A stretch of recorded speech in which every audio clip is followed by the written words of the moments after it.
Bonjour à tous et à tous, j'espère que vous allez bien et que vous êtes dans une vibration positive. Bienvenue sur BRT Motivation. Si vous n'êtes pas encore abonné, je vous invite à vous abonner pour ne pas louper les prochaines vidéos car nous publions de nouvelles vidéos toutes les semaines, mercredi et dimanche. D'accord? Alors, je ne vais pas faire beaucoup de blabla dans cette vidéo, je vais aller droit au but. Aujourd'hui, voyons 3 étapes à savoir qui vont vous permettre, bien sûr, d'arrêter de vous rabaisser, d'arrêter de vous minimiser. Ok? Le premier point, ou bien la première étape, si vous voulez, ça s'appelle le raisonnement fondé sur l'émotion. Je vous explique. Qu'est-ce que c'est que le raisonnement fondé sur l'émotion?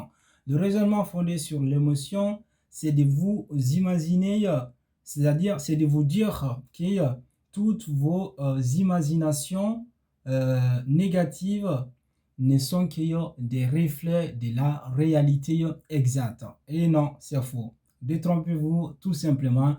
Toutes vos imaginations négatives ne sont pas fondées sur le reflet exact de la réalité. Mais si vous voulez, je ne vais pas, bien sûr, m'attribuer un rôle d'un scientifique ici, mais j'aimerais vous dire que lorsque vous lisez les travaux scientifiques, les théories, etc., vous verrez que le cerveau humain a plusieurs fonctionnalités. D'accord? Je ne vais pas m'avancer sur le sujet parce que je n'ai pas de compétences là-dessus, mais je vais vous dire que le cerveau est parfois envahi par ou bien des fois envahi par des pensées négatives. Eh bien, ces pensées négatives viennent généralement matin très tôt lorsqu'on se réveille ou bien le plus souvent dans la nuit, d'accord? Ça peut arriver également aussi dans la journée, mais ces 2 moments sont vraiment récurrents pour les pensées négatives. Alors, lorsque vous avez ces pensées négatives, ne vous focalisez pas là-dessus, d'accord? Sinon, vous vous traiterez tout simplement des stupides. Beaucoup le font d'ailleurs, hein. Ils vont considérer ces émotions négatives comme quoi ce sont les reflets de la réalité, etc. Après, ils vont se traiter de stupides, d'idiots, etc. D'accord? Mais c'est normal. C'est normal tout simplement. Mais pour échapper à cette étape, il va falloir essayer d'en déduire tout simplement que ce ne sont que des émotions, donc ce n'est pas le reflet de la réalité. Vous n'êtes ni stupide ni idiot. Ok? C'est le premier point. Ensuite,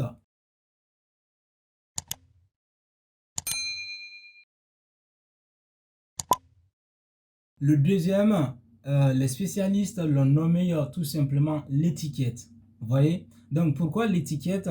Parce que lorsque vous vous trouvez dans un domaine ou bien lorsque vous vous trouvez dans une situation et que vous n'arrivez pas à maîtriser cette situation, au lieu de nommer vos erreurs dans cette situation, qu'est-ce que vous ferez? Vous vous traiterez tout simplement d'idiot. Vous direz, t'inquiète, c'est stupide quoi. Non, mais c'était pas stupide, c'est que tu n'as tout simplement pas compris le processus. Voilà ce qui différencie les personnes qui réussissent et les personnes qui échouent.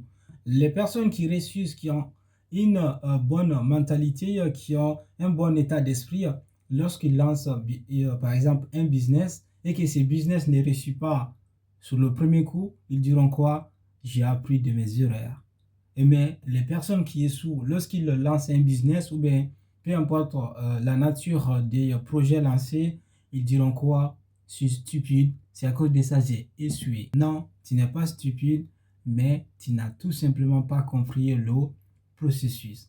D'accord? Alors, ces personnes, cette partie qui s'appelle l'étiquette également, les personnes qui sont dans ce processus, elles le font également à d'autres personnes. Parce que lorsqu'ils ou elles sont contrariés par le comportement de quelqu'un, au lieu de chercher à comprendre, au lieu de dialoguer pour comprendre, du coup, ils vont tout simplement émettre une étiquette en disant c'est un idiot ou bien c'est un stupide. Vous voyez, donc c'est quelque chose qui est vraiment récurrent en fait.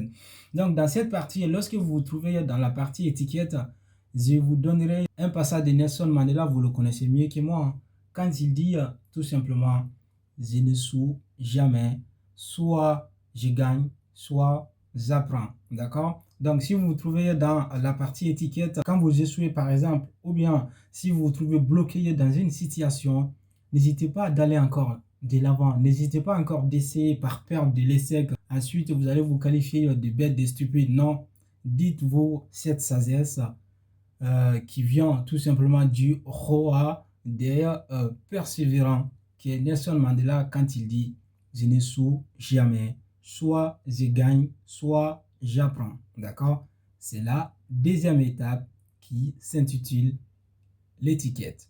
Et ensuite, la troisième et la dernière, ça s'appelle la personnalisation. La personnalisation, c'est quoi? C'est que la personnalisation, vous vous sentez responsable de tout ce qui vous arrive ou bien tout ce qui se passe. Alors, d'un côté, on peut dire que c'est bien. C'est bien de se sentir responsable pour ne pas s'en prendre à la terre entière, pour ne pas accuser tout le monde. Mais dans 99,99%, la personnalisation, c'est pas un bon truc. Je vais vous dire pourquoi. Parce que non seulement vous vous trouvez responsable de tout ce qui arrive, même si ce qui n'est pas de votre faute, vous vous blâmez pour ça. Je vous donne un exemple. C'est le cas par exemple de quelqu'un qui n'a pas reçu d'informations concernant la réunion, etc. Vous voyez? Mais à la dernière minute, qui vient d'avoir l'information et qui est arrivé en retard. Qu'est-ce qui va se passer? Cette personne va s'accuser de ses retards, de son manque de discipline. Pourtant, non, ce n'est pas le cas. Ce n'est pas sa faute du tout parce que cette personne n'a pas reçu l'information au bon moment, vous voyez, pour le bon lieu. Donc, les trois étapes que je viens de vous citer, dont le premier consiste tout simplement au raisonnement fondé sur l'émotion, tout en considérant que vos émotions négatives ne sont que le reflet de la réalité exacte. Dites-vous tout simplement que dans 99,99% des cas, c'est faux. N'y croyez pas, ne vous traitez pas de stupide, vous n'êtes pas idiot du tout. D'accord? Déjà, une fois que vous avez cliqué sur cette vidéo, c'est que vous avez quelque chose en vous qui est incroyable. Alors, la deuxième qui s'appelle l'étiquette. Arrêtez de coller des étiquettes à tout, y compris vous-même ou les personnes avec qui vous passez des temps. Ok? Et la troisième et la dernière étape qui est tout simplement la personnalisation. La personnalisation, c'est en quelque sorte le fait d'essayer, pas se victimiser, mais le fait de s'en vouloir, c'est-à-dire s'accuser soi dans tout ce que vous entreprenez, dans tout ce que vous échouez. Non, c'est pas comme ça qu'on gagne, c'est pas comme ça qu'on avance, d'accord? Voilà les amis, essentiellement c'était tout pour aujourd'hui. Je vous demande à la fin de cette vidéo encore une fois de vous abonner si ce n'est pas encore fait. Et bien, si c'est déjà fait, qu'est-ce qu'on fait ensuite? Bah, on met une grosse pouce bleue. Ok? Voilà, c'était essentiellement tout pour aujourd'hui. Et je vous dis, prenez tout soin de vous car chaque jour que Dieu fait est une nouvelle vie. Prenez la vie du bon côté. Prenez la vie en philosophe and one love. Ciao, ciao.